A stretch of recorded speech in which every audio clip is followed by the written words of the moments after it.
Muchísimas gracias. Buenos días para todos en Panamá y en el resto de países de América. Buenas tardes desde aquí. Para mí es un verdadero gusto, un placer intervenir hoy con ustedes y en ese sentido mis primeras palabras son, como digo, de agradecimiento y de reconocimiento a JUS por esta iniciativa de conferencias virtuales internacionales en las que con tanto gusto, como digo, estoy participando en la jornada de hoy. Pero como también hago en todo momento cuando intervengo en el ámbito internacional o nacional con conferencias de este tipo virtuales en momentos de la pandemia, me gustaría mandar un mensaje de cariño y afecto al pueblo panameño y en general a cualquier familia o país que está siendo duramente golpeado por el COVID-19, y a ese cariño y a ese afecto quiero sumar mis condolencias para aquellas personas, para aquellas familias que hayan podido perder algún familiar o amigo. Estamos atravesando momentos duros desde un punto de vista sanitario, social y también económico, y creo que el mensaje que hay que transmitir desde la academia también es un mensaje de esperanza, porque con el esfuerzo y el sacrificio de todos saldremos adelante. Tras estas palabras de agradecimiento por un lado y de reconocimiento a las personas que estamos siendo golpeadas por el COVID-19, me gustaría señalarles cuáles son las líneas generales de mi exposición, cuáles son los tres ejes temáticos sobre los cuales voy a estructurar ese tema para luego así empezar directamente en el análisis de la cuestión. En concreto, como habrán visto publicitado en el afiche de la conferencia, pretendo analizar aspectos relacionados con la protección de los derechos económicos, sociales y culturales, tanto en el ámbito del Sistema Europeo de Protección de Derechos Humanos como en el sistema interamericano. Para ello voy a prestar especial atención a los supuestos en los que se pueda tutelar de manera colectiva ese tipo de derechos. Y estoy hablando en este caso de protección, obviamente, en el ámbito supranacional. Para ello, la conferencia que estoy arrancando la voy a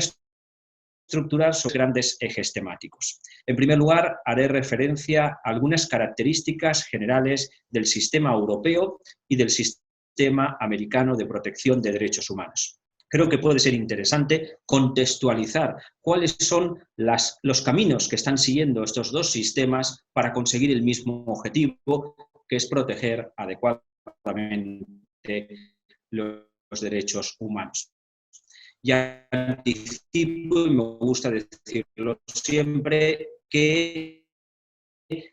cuando pongo sobre la mesa esas diferencias, cuando con interés, porque a veces la mejoría puede ser en un aspecto y en otros no ser tan bueno, pero que lo hago simplemente por un debate académico, por enriquecer esta conferencia, señalando, como digo, puntos que caracterizan al sistema europeo y al americano.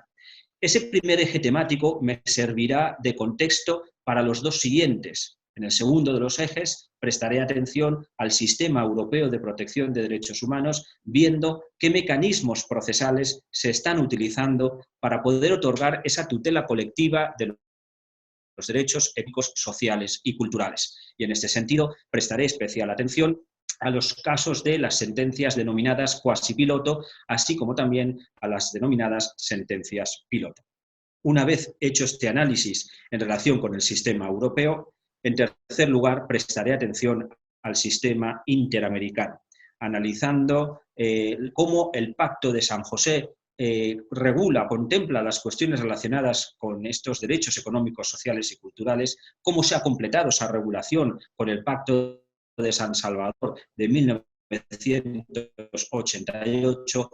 para analizar la jurisprudencia de la Corte Interamericana de Derechos Económicos, Sociales y Culturales. Esos son los tres ejes temáticos: líneas generales de los sistemas europeo y americano, en segundo lugar, análisis de los mecanismos de protección colectiva de los derechos económicos, sociales y culturales en el sistema europeo, para luego analizar esos mecanismos que están previstos en el sistema interamericano. Como les digo, esta es la razón, ahora se trata de dotarle de contenido. El primero de los ejes temáticos, como acabo de señalar, es realizar una breve introducción acerca de cuáles son las características generales de los dos modelos de sistemas de protección de derechos humanos en los que me estoy centrando, el europeo y el americano. Como ustedes saben, muchas y graves fueron las violaciones de derechos humanos que se produjeron antes y durante la Segunda Guerra Mundial.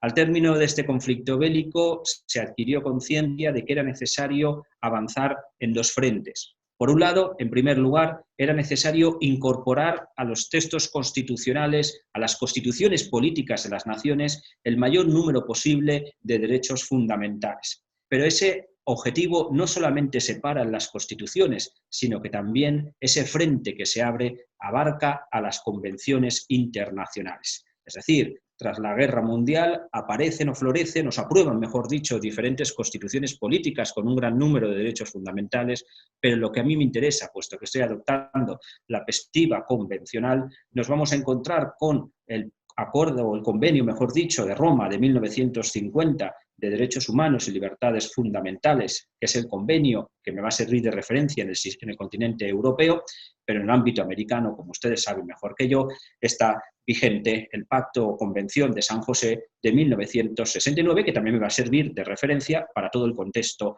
jurisprudencial que luego desarrollaré. Pues bien, se abre ese frente, reconocer los derechos, incorporarlos a las constituciones y a los tratados o convenios internacionales. Pero ese nuevo Estado democrático y de derecho no se puede detener ahí, porque no basta con reconocer los derechos, sino que también hay que articular mecanismos efectivos de protección. Y en esa finalidad de conseguir una tutela efectiva de los derechos fundamentales o de los derechos humanos, nace la idea de crear tribunales supranacionales de tutela de los derechos humanos.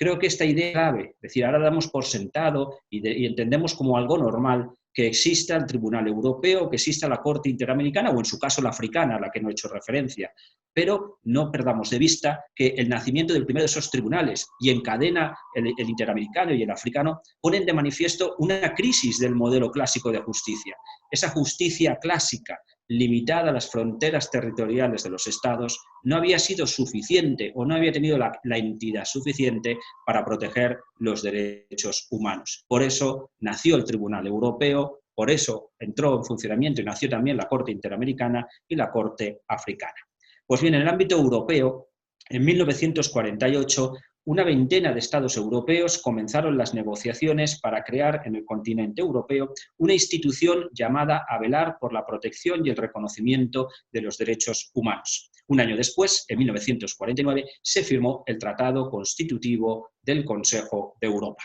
Ese tratado constitutivo lo firmaron 12 estados. 20 empezaron las negociaciones, pero finalmente solo 12 los firmaron. Pero quiero indicarles que a día de hoy hacen parte del sistema, integran el Consejo de Europa 47 estados europeos. Arrancaron con 12, ahora hacen parte 47. Les doy un dato adicional. Europa está integrada por 50 estados, por lo tanto, si hacen parte del mismo 47, es fácil sacar la resta y señalarles que solamente 3 estados europeos están fuera del sistema europeo de protección de derechos humanos. Bielorrusia, Kazajistán y Ciudad del Vaticano son esos 3 estados que no hacen parte del sistema. Teniendo presente esto, una de las características propias del sistema europeo es que cuando los estados firman o ratifican el Convenio de Roma de 1950, atribuyen automáticamente jurisdicción al Tribunal Europeo de Derechos Humanos. Creo que es importante que tengan presente esto porque, como ustedes bien saben, en el sistema interamericano la firma o la ratificación del Pacto de San José no supone automáticamente el reconocimiento o la atribución de jurisdicción a la Corte Interamericana, sino que es necesario una nueva declaración de voluntad del Estado atribuyendo esa jurisdicción. Es interesante también compartirles en esta nota introductoria, en este primer eje temático introductorio, que, si se acuerdan, hace un momento les he dicho que el Consejo de Europa,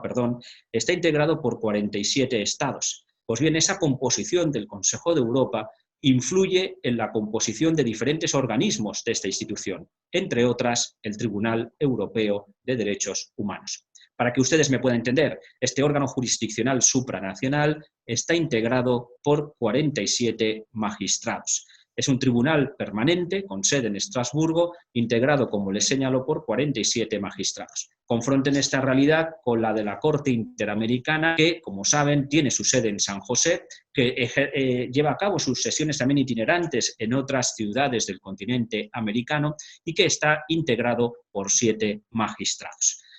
Esos 7 magistrados de la Corte actúan en pleno siempre, es decir, el Pleno de la Corte ejerce funciones jurisdiccionales. Sin embargo, el Pleno del Tribunal Europeo de Derechos Humanos no tiene funciones jurisdiccionales. Es decir, dicho con otras palabras, los 47 magistrados nunca sesionan en pleno para resolver las demandas por violación de derechos humanos contra Estados. El Tribunal Europeo funciona normalmente en salas integradas por 7, y a veces también en comités integrados por 3 magistrados. Cuando se trata de asuntos reiterativos, es decir, de asuntos que se puedan resolver con jurisprudencia consolidada por parte del Tribunal Europeo de Derechos Humanos, se implica solamente a 3 magistrados en vez de a 7. Pero la regla general es que, como ven, tanto la Corte Interamericana viene en pleno con sus 7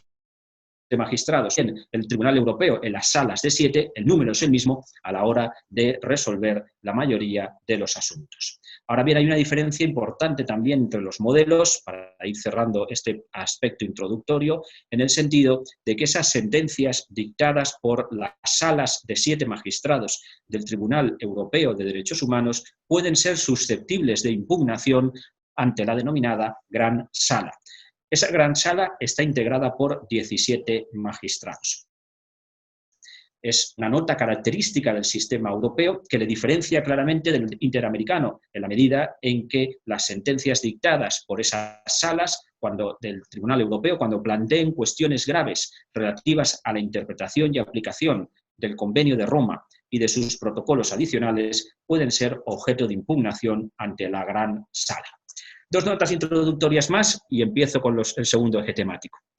Hay una diferencia también importante en cuanto a la legitimación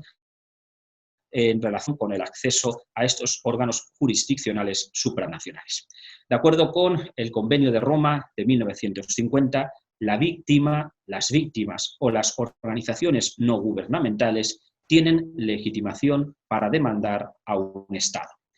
Entiendan bien lo que les estoy diciendo, les estoy señalando que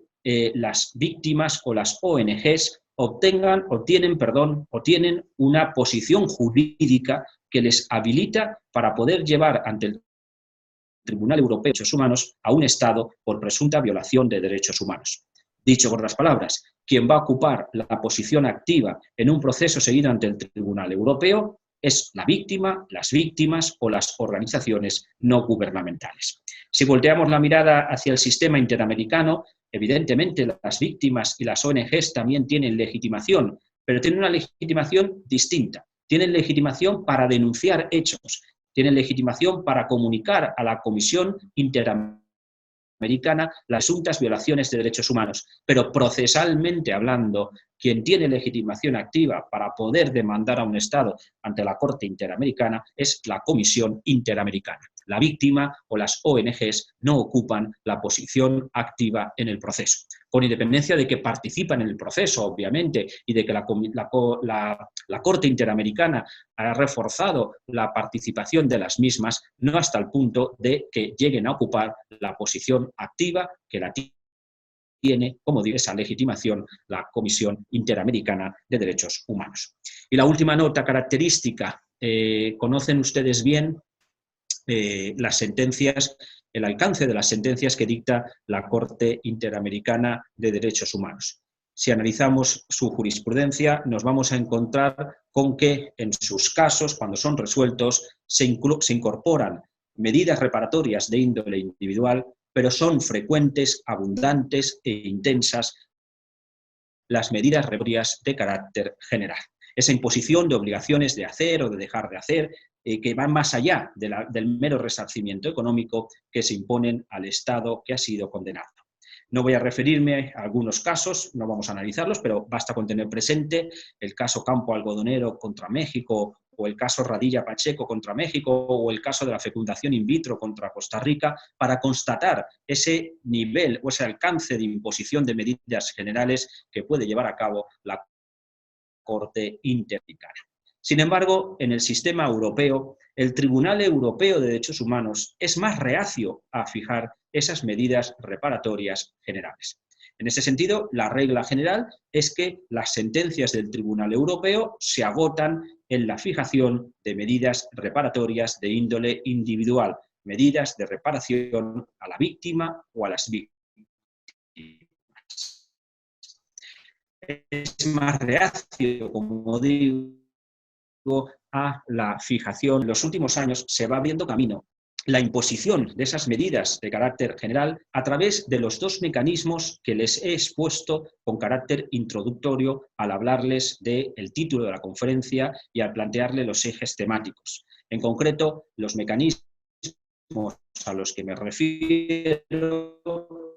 y que están permitiendo que el Tribunal Europeo avance en lo que se refiere a la imposición de medidas generales, general de las sentencias de la Corte y del Tribunal Europeo, me ha permitido utilizarlo de hilo de conductor o de puente de transición al segundo de los ejes temáticos que les había planteado al inicio de mi intervención. Dejo atrás, por tanto, las cuestiones de carácter introductorio y de análisis comparado del sistema europeo con el americano para centrarme en este segundo bloque en el análisis del sistema europeo en esos dos frentes que les he apuntado, cómo a través de las sentencias quasi piloto o cómo a través de las sentencias piloto el tribunal pretende avanzar en la imposición de medidas de reparación general y, sobre todo, cómo están siendo utilizadas para la protección de los derechos económicos, sociales y culturales. Les decía hace un momento que el convenio que sirve de referencia en el ámbito europeo, en el ámbito del Consejo de Europa, para analizar la protección de derechos humanos o que regula y contempla la protección de derechos humanos, es el Convenio de Roma de 1950. Si nos acercamos a su articulado, en ninguna disposición del mismo vamos a encontrar referencia explícita a la tutela de derechos como el de la vivienda, la salud, el trabajo, etc. Sin embargo, hay un protocolo posterior que ha recogido esos derechos económicos, sociales y culturales. Es decir, el camino más o menos es parecido también al sistema interamericano, ¿no? Donde existe el protocolo de San Salvador, donde se desarrollan de manera más completa esos derechos. Pero como les digo, en el caso europeo, el convenio no contempla esos derechos económicos, sociales y culturales, pero eso no ha sido obstáculo para que se haya podido proteger esos derechos ante el Tribunal Europeo, pero por vía indirecta, por entender que, entre otros, son esas sentencias cuasi piloto, que son después, analizaré las sentencias piloto, para que vean cómo a través de ese mecanismo se pretende la tutela colectiva o la protección colectiva de derechos y en qué medida esos mecanismos se están haciendo extensivos a la protección de los derechos económicos, sociales y culturales. Empiezo con las sentencias cuasi piloto. Este tipo de sentencias se dictan cuando el Tribunal Europeo, con ocasión del conocimiento de una demanda individual contra un Estado, detecta que haya posiblemente un fallo estructural o un fallo sistémico que pueda estar generando una violación masiva de derechos humanos. Y el Tribunal Europeo decide que esa sentencia juegue el papel propio de una sentencia en litigio estratégico, es decir, que sirva de referencia para poder incorporar en el fallo medidas reparatorias que puedan corregir ese fallo estructural o sistémico en el ordenamiento jurídico o en la práctica judicial o administrativa del país. Posiblemente habrá violaciones masivas de derechos humanos, pero estas violaciones masivas aún no están aflorando, aún no están llegando al Tribunal Europeo, pero sí hay una, por lo menos, de la que el tribunal intuye que pueda existir ese fallo estructural o sistémico que justifique la imposición de medidas reparatorias generales en el fallo o en la parte dispositiva de la sentencia. Pues bien, como les decía, esta sentencia está sirviendo para abrir camino a la imposición de medidas generales y sobre todo lo que me interesaba, porque es el hilo conductor de la conferencia, está permitiendo la protección efectiva de derechos económicos, sociales y culturales que no están reconocidos expresamente en el Convenio de Roma de 1950. Estas sentencias quasi piloto me gustaría compartir con ustedes dos casos, analizar dos de ellos para que puedan ver ese alcance y puedan analizar cómo, a pesar de que no hay una previsión explícita de estos derechos, indirectamente acaban siendo protegidos. En ese sentido, me gustaría analizar un poquito más a fondo un caso que es el que guarda relación con Valentin Campeanu contra Rumanía, en una sentencia dictada en el año 2014 y en el que se acaba protegiendo por parte del Tribunal Europeo de Derechos Humanos, entre otros, el derecho a la salud. Para que puedan seguirme en la exposición, les indico que Valentin Campeanu es un niño que nació de una mamá politoxicómana. Cuando, al poco tiempo de nacer, su madre abandona al niño en un centro de acogimiento de Rumanía. Tras los exámenes médicos pertinentes y los análisis que se le practicó en ese centro de acogimiento de menores y después en un centro de mayores, no recibió la asistencia médica necesaria para las graves enfermedades que padecía. De igual modo, tampoco tuvo asistencia alimenticia en condiciones para evitar que la situación suya empeorara y vivía además en una habitación en condiciones infrahumanas, en un pequeño camastro, incluso sin cobijas para poderse proteger del frío invierno. ¿Cómo sabemos esta realidad? Pues porque antes de contarles esto, Valentin Campeanu, con 19 años de edad, falleció. Evidentemente, esta situación infrahumana en la que vivía motivó que sus enfermedades se agravaran y que acabara perdiendo la vida. Les decía, ¿cómo sabemos que vivía Valentin Campeanu en estas circunstancias? Pues les comparto que unos meses antes de su fallecimiento hubo un representante de una organización no gubernamental que visitó este centro de acogimiento en el que estaba Valentin y pudo apreciar la situación en la que vivía esta ONG que va en el ámbito interno para exigir la correspondiente responsabilidad por la situación que motivó el fallecimiento de Valentin Campeanu. Sin embargo, esas acciones o recursos no prosperaron y ante esta situación la ONG decidió demandar a Rumanía ante el Tribunal Europeo de Derechos Humanos. ¿Se acuerdan que antes les decía que las ONGs tienen legitimación activa para demandar a los Estados en el sistema europeo, aunque, como regla general, el Tribunal Europeo exige que la víctima autorice previamente a la ONG y que además, mientras se dé la duración del proceso, víctima y ONG mantengan una comunicación real y fluida. Si no se dan estos dos condicionantes, como regla general, no se admite la legitimación de las ONGs. Sin embargo, estas dos condicionantes no se dieron en este caso y eso fue aprovechado por Rumanía para alegar en su contestación a la demanda que la demandante carecía de legitimación.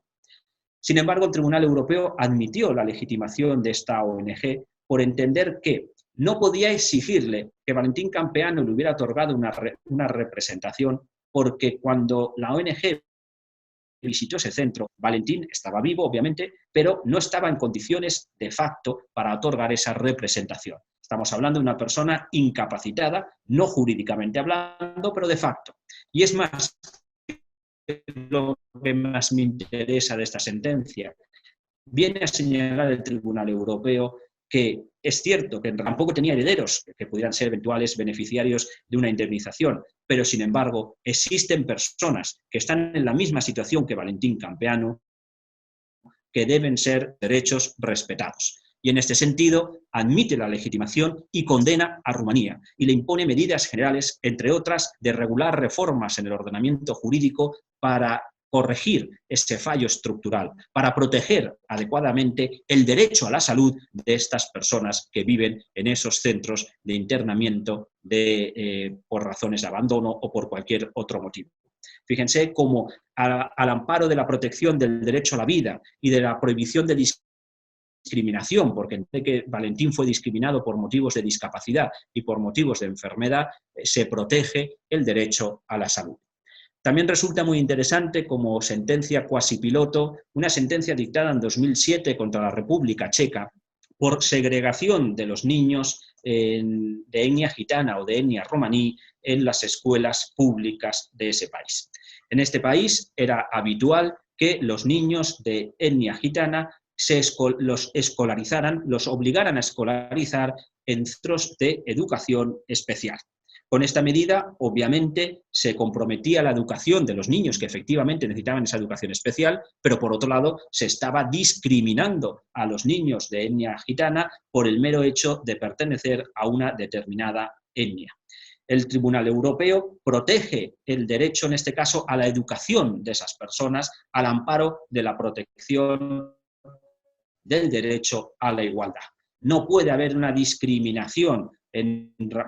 atendiendo que estos niños tuvieran que ser matriculados o inscritos en centros de educación especial, produciendo esa discriminación que prohíbe el Convenio de Roma de 1950. Como ven, este mecanismo resulta interesante, que lo asemeja en cierta medida a las que está dictando la Corte Interamericana con la adopción de esas medidas de carácter general, pero hay otro mecanismo para ir cerrando las sentencias piloto, que tienen algo en común con las cuasi piloto, el artículo 61 del Reglamento de Funcionamiento del Tribunal Europeo de Derechos Humanos, y se han introducido hace unos pocos años. Las sentencias piloto también parten de la misma realidad que les he descrito, es decir, que con ocasión del conocimiento de una demanda individual, el Tribunal Europeo detecte un fallo estructural o sistémico en el ordenamiento jurídico, acción pública o la actuación de los órganos judiciales pueda estar produciendo una violación masiva. Al amparo de este mecanismo, el Tribunal Europeo ha protegido casos, ha otorgado tutela o protección de supuestos de violaciones masivas que afectaban a 80.000 personas, a 75.000, a 100.000. Fíjense del número ingente de víctimas que estamos analizando. Y recuerden lo que les he dicho antes. Todas estas víctimas, a título individual, tienen legitimación para presentar demanda ante el Tribunal Europeo. Pongámonos en un momento en la situación de que esos 100.000 afectados o esos 75.000, todos y cada uno de ellos presentara una demanda ante el Tribunal Europeo de Derechos Humanos, que lo pueden hacer, como les he dicho. Eso provocaría una sobresaturación y un colapso del sistema. Es decir, lo que está buscando el Tribunal Europeo con este mecanismo de las sentencias piloto es, por un lado, dar respuesta a ese riesgo de saturación de funcionamiento del tribunal, pero por otro lado, que se pueda proteger adecuadamente a todas esas miles de personas sin necesidad de que tengan que resolverse todos y cada uno de los asuntos. ¿Cómo se resuelve esta cuestión? ¿O qué características generales tiene el procedimiento de emisión de sentencia piloto? Pues bueno, el punto de partida es que, como les decía, exista una demanda individual presentada contra un Estado y que con ocasión de la misma se detecte un presunto fallo estructural en el funcionamiento de la Administración o de los jueces de ese país, o haya un fallo en el ordenamiento jurídico. Y que pueda producirse una violación masiva que esté generando ya una proliferación de demandas ante el tribunal. Pues bien, lo que puede hacer el Tribunal Europeo en instancia de parte es seleccionar, y el resto de asuntos que se han presentado contra ese Estado por la misma causa quedan suspendidos. Se tramita preferentemente el asunto piloto, pasa por tanto incluso por delante de otros asuntos más antiguos porque tiene tramitación preferente, y en la sentencia se adoptan las medidas de reparación individual y las medidas de reparación colectiva. Si el Estado, y al Estado, mejor dicho, se le fija un plazo para que lleve a cabo esas reformas legislativas o para que elimine los fallos estructurales o sistémicos. Si el Estado en ese plazo lleva a cabo esas reformas, hemos conseguido que de cara al futuro no se sigan produciendo violaciones masivas de derechos humanos. Pero me queda por resolver una cuestión. ¿Y qué pasa con las violaciones que ya se han producido? Es decir, ¿qué pasa con esos asuntos que ya han llegado al Tribunal Europeo y que en el momento que el asunto piloto comenzó los suspendimos? Bueno, pues en ese caso lo que se pretende por parte del reglamento y del tribunal es que el Estado y las víctimas intenten llegar a un arreglo amistoso siguiendo las pautas fijadas en la sentencia piloto. Si efectivamente ese arreglo amistoso se lograra, el asunto termina anticipadamente con la satisfacción de la víctima y no es necesario que el tribunal tenga que pronunciarse sobre todos y cada uno de esos asuntos que están interpuestas a demanda contra ese Estado por esa misma razón. Normalmente, el Tribunal Europeo ha utilizado este mecanismo piloto y las demandas masivas se han producido en casos de protección del derecho a la propiedad o la protección de los derechos políticos de las personas privadas de libertad. Por ejemplo, en este caso se condenó por sentencia piloto al Reino Unido porque no garantiza el derecho al voto de las personas privadas de libertad. Pero, por otro lado, les indico que en materia de derechos económicos, sociales y culturales también ha servido este mecanismo para proteger esos derechos. Bueno, en este sentido puede verse el caso M.C. contra Italia, son las iniciales de la parte demandante, en un supuesto de negligencias médicas por transfusiones de sangre realizadas en centros hospitalarios de ese país con sangre infectada. Y en este caso se produjo un gran número de infecciones y por eso se le acabó exigiendo responsabilidad a Italia ante el Tribunal Europeo de Derechos Humanos por no haber garantizado adecuadamente el derecho a la salud de esas personas que resultaron infectadas. Cierro así la referencia al segundo de los ejes temáticos y abro la tercera, que se acuerdan que les decía, que es aquella en la que pretendo analizar las cuestiones relacionadas con la protección de los derechos económicos, sociales y culturales en la Corte Interamericana de Derechos Humanos. El punto de partida es semejante al que ha adoptado en relación con el Tribunal Europeo. Nos encontramos con que en el sistema interamericano el Pacto de San José no contiene una referencia explícita a los derechos económicos, sociales y culturales. No están tipificados, mejor dicho, esos derechos de igual modo que los que sí que se contemplan. Pero a diferencia del Convenio de Roma, sí que tiene un artículo, el artículo 26, que está en el capítulo 3 de la parte primera del Pacto de San José, en donde sí que se refiere, en un solo artículo, como digo, el 26, a que los estados tienen la obligación de promover, amparar, desarrollar los derechos de carácter económico, social y cultural. Es decir, no hay una tipificación de los mismos, pero sí una referencia a estos en el artículo 26 del Pacto de San José. El hecho de que no estén previstos expresamente enumerados esos derechos económicos, sociales y culturales en el Pacto de San José, no ha sido obstáculo para que la Corte Interamericana, de igual modo que ha hecho también el Tribunal Europeo, haya reconocido esos derechos de manera indirecta, amparados o protegidos bajo la cobertura o bajo el paraguas o la sombrilla de otros derechos que sí que están previstos expresamente en el Pacto de San José, como el derecho a la vida. En concreto, yo creo que los derechos económicos, sociales y culturales pueden ser objeto de lesión por parte de los estados en el ámbito de la Organización de Estados Americanos o en cualquier otro ámbito, pero como estoy hablando ahora del sistema americano, pueden ser violados esos derechos bien por conductas activas o bien por conductas omisivas. Y en ese sentido me gustaría compartir con ustedes algunos casos que estoy seguro que conocen ustedes mejor que yo, pero en donde la Corte Interamericana condena al Estado demandado por haber vulnerado derechos económicos, sociales y culturales de manera indirecta, haberlos vulnerado al no proteger adecuadamente derechos como el derecho a la vida. En concreto, por conductas activas, me resulta muy interesante el caso Niños de la Calle versus Guatemala de 1999, en donde, como saben, 5 niños que vivían en la calle en situación de extrema pobreza, sin acceso a la educación, sin acceso a condiciones mínimas de alimentación y de higiene, fueron ejecutados por parte de las fuerzas públicas de una ciudad de ese país. El asunto llegó al tribunal, a la Corte Interamericana de Derechos Humanos, y condena a Guatemala por no haber garantizado adecuadamente el derecho a la vida de estos niños de la calle. Pero el tribunal, como ustedes saben, la Corte Interamericana ya no solamente habla del derecho a la vida, sino del derecho a un proyecto de vida, es decir, cómo con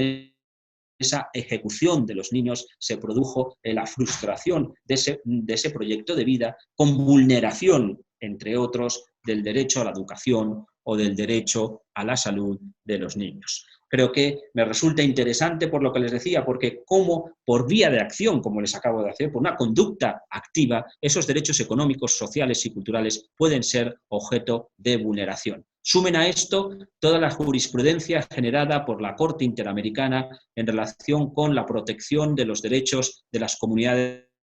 originarias. Sirva de referencia, entre otras tantas, el caso Yaquey Axa versus Paraguay, en donde, como saben, la comunidad Yaquey Axa es una comunidad que vivía en el Chaco paraguayo y que fue despojada de sus tierras para ser vendidas por parte del gobierno del Paraguay, y esta pérdida de sus tierras implicó que tuvieran que desplazarse hacia otra zona de la República del Paraguay, donde vivían en condiciones infrahumanas, sin acceso adecuado al agua, a la salud, a la educación y a la vivienda. Es decir, por esta vía me resulta, insisto, interesante cómo indirectamente se acaba protegiendo como derecho social el derecho a la vivienda de esa comunidad Yaquey Axa del Paraguay. Insisto, hay otras muchísimas más sentencias en materia de protección de comunidades originarias que puede resultar interesante analizar para ver cómo se puede producir esa vulneración de los derechos económicos, sociales o culturales y cómo indirectamente, al amparo o a la sombrilla de otros derechos que sí que están previstos expresamente, se pueden proteger. Pero les decía que la vulneración no solamente se produce por conductas activas, sino que por omisión los Estados también pueden vulnerar los derechos sociales o culturales o de carácter económico. Les he citado dos casos en los supuestos de conductas activas. Bueno, pues en las omisiones o en las omisivas podríamos citar otros tantos. Voy a citar alguno más, porque aquí me permitirán que haga una reflexión adicional en relación con la crisis carcelaria y la crisis de las residencias de mayores aquí en Europa. Pero antes de llegar a esa reflexión, en cuanto a conductas omisivas o actuaciones omisivas, creo que es interesante tener presente, por ejemplo, el caso Jorge Odir y otros contra El Salvador, en donde se condena a este país por no haber previsto de tratamientos antivirales a las personas que padecían el VIH y, por tanto, estamos hablando en este caso de protección del derecho a la salud. O puede también resultar muy interesante el análisis del caso Panchito López contra el Paraguay, que Panchito López es el nombre de un centro educativo de menores que habían cometido delitos y que ese centro educativo no revestía las condiciones mínimas para alojar a los menores a los que se les había privado de libertad. Vivían también totalmente hacinados, sin garantizarse las condiciones de higiene y de alimentación correspondiente, y creo que fue durante los años 1999-2000, creo que fue, que se produjeron hasta un total de 3 incendios en ese centro Panchito López, que provocó la muerte de varios menores que estaban allí internados y la lesión de otros por contaminación por humo, etcétera, y que motivó una demanda contra Paraguay por responsabilidad internacional y, en este caso, la Corte Interamericana protege, entre otros, el derecho a la salud, a la educación de estos menores que estaban bajo las dependencias de una institución pública del Estado. También por responsabilidad por no cumplir con la obligación de garantía de la vida y de la salud y de la educación de las personas que están bajo las dependencias de instituciones o dependencias que controla una nación. Puede citarse, por ejemplo, el caso Ximénez López contra Brasil de 2014, en donde es condenado ese país por no haber respetado o no haber garantizado la vida de una persona en situación de discapacidad que se encontraba en una casa de reposo. O luego también las medidas provisionales adoptadas en el caso Sá Carvalho contra Brasil, el más reciente este caso, en donde se condena a Brasil porque las cárceles del estado de Río de Janeiro no reúnen las condiciones necesarias para que las personas respeten su dignidad humana. La superpoblación carcelaria, desde mi punto de vista, es un fallo estructural o sistémico que se da en muchos países y eso, como les decía, me permite hacer una reflexión porque ustedes saben, y ahí en el continente americano, también aquí en Europa ha pasado, que los centros penitenciarios se han convertido, ahora en el momento de pandemia, en puntos especialmente sensibles en la medida en que se puede producir una potenciación de la transmisión del virus del COVID-19 precisamente por esa falta de higiene y por ese hacinamiento en las cárceles o centros penitenciarios. En Perú se han producido diferentes revueltas. En Colombia hay un centro penitenciario en el departamento de Meta, por ejemplo, donde se están ya produciendo esos fallecimientos e infecciones no solamente de los presos, sino también del personal o funcionario de prisiones y que evidentemente nos tiene que hacer llevar a la reflexión de que si en ese contexto en el que estamos hablando, esos casos de responsabilidad a los estados por no proteger adecuadamente la vida o la salud de las personas, como el caso Panchito López, del que les hablaba, si podríamos hacer una extrapolación a todos estos supuestos de infección a gran escala del COVID-19 en esos centros penitenciarios. Es verdad que estoy ahora en el eje temático relacionado con el sistema americano, pero me permitan que por un momento vuelva a Europa, porque creo que esta misma reflexión sobre los centros penitenciarios nos la tenemos que hacer aquí en el continente en relación con las residencias o centros de mayores. Ustedes saben que el COVID-19 ha golpeado muy tristemente y muy duramente a las personas mayores en Europa. Son muchos o bastantes que viven en centros de mayores y en centros geriátricos y se ha ensañado el COVID-19 cruelmente con este colectivo. Sobre esta cuestión he hablado en otras conferencias, pero la reflexión que me hago es si efectivamente estamos protegiendo adecuadamente el derecho a la salud de los mayores o si estamos discriminándoles por motivos de edad. Simplemente les llamo la atención sobre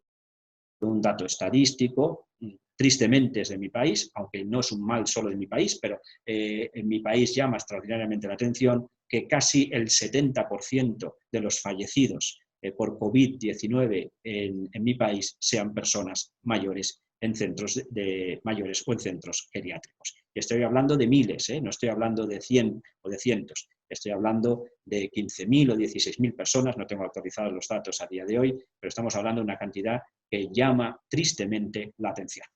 Vuelvo al ámbito americano y les estaba contando las cuestiones relacionadas con la posible vulneración de los derechos económicos, sociales y culturales por conductas activas o omisivas, pero por vía indirecta, porque el tribunal, o la Corte Interamericana, mejor, ha permitido esa tutela indirecta de esos derechos al amparo de otros que sí que están convencionalizados en el Pacto de San José. Sin embargo, no hay que perder de vista que en esta materia la Corte Interamericana recientemente ha ido más allá y ya ha empezado a hablar de, y está sosteniendo, la posible tutela o justicialidad directa de estos derechos económicos, sociales y culturales. Ya no hablamos de que podamos pedir su tutela al amparo de otros derechos que sí que están convencionalizados en el Pacto de San José, sino que estamos hablando de que directamente pueda pedirse la protección del derecho a la salud, del derecho en materia laboral, del derecho a la vivienda o del derecho a la educación. ¿Y por qué se abre esa brecha que le permite a la Corte Interamericana ir más allá? ¿Se acuerdan que al principio les decía que el Pacto de San José no tipifica los derechos económicos, sociales y culturales, no los contempla, no los convencionaliza uno por uno, pero sí que el artículo 26 hace mención a la obligación que tienen los estados de proteger y potenciar esos derechos económicos, sociales y culturales. Pues bien, en el año 2009, en el caso Acevedo, Buendía y otros contra Perú, la Corte Interamericana ya deja sobre la mesa esa posibilidad de que, al amparo de lo previsto en el artículo 26 del Pacto de San José, pudiera plantearse la justiciabilidad directa de estos derechos. No lo entiende así la Corte en ese momento, pero el debate ya se abre en esa sentencia del caso Acevedo, Buendía, como les decía, y otros contra el Perú de 2009. Hay que esperar a unos años después, a 2013, en el caso Suárez-Peralta versus Ecuador, en donde ya encontramos un voto particular del magistrado Ferrer MacGregor, en el que ya se plantea explícitamente esa cuestión, es decir, un voto particular razonando y justificando que los derechos económicos, sociales y culturales no solamente se puedan tutelar de manera indirecta, como les acabo de explicar, sino que también puedan tener un acceso directo a la Corte Interamericana de Derechos Humanos. Pocos años después, en el caso González-Yuí contra Ecuador, será otro paso más, porque ya no es solamente un magistrado el que sostiene esta posición, sino que en ese caso González-Yuí contra Ecuador ya encontramos hasta 3 votos particulares, el del Ferrer MacGregor, el del magistrado Tico Manuel Ventura y el del magistrado Caldas, que sostienen esa posibilidad, y en donde se analizaba un caso de vulneración del derecho a la educación de una niña de 3 años que fue excluida de la escuela en el momento en que en dicha escuela tuvieron conocimiento de que en una transfusión de sangre le habían infectado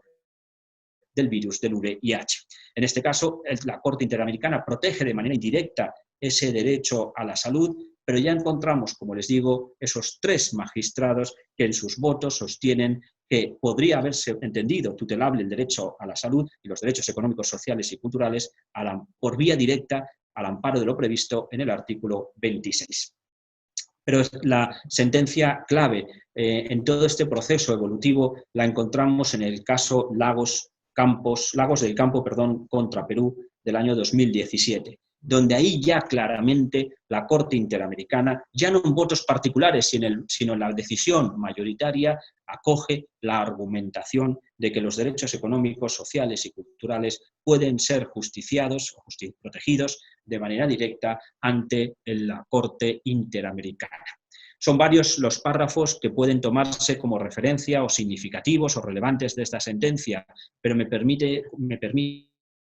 que les comparta 2. El párrafo 141 y el párrafo 142 son claves a tener muy presentes en los diferentes países del continente americano, en la medida en que el primero de los párrafos que les he dicho, el 141, señala que los derechos económicos, sociales y culturales están al mismo nivel en cuanto a su protección y reconocimiento que el resto de derechos, que los derechos políticos y de otra naturaleza. Es decir, que todos esos derechos tienen que entenderse como un todo, están conglobados y que, por tanto, es posible esa protección directa de los derechos económicos, sociales y culturales, de igual modo que el resto de derechos que sí que están previstos expresamente en el Pacto de San José.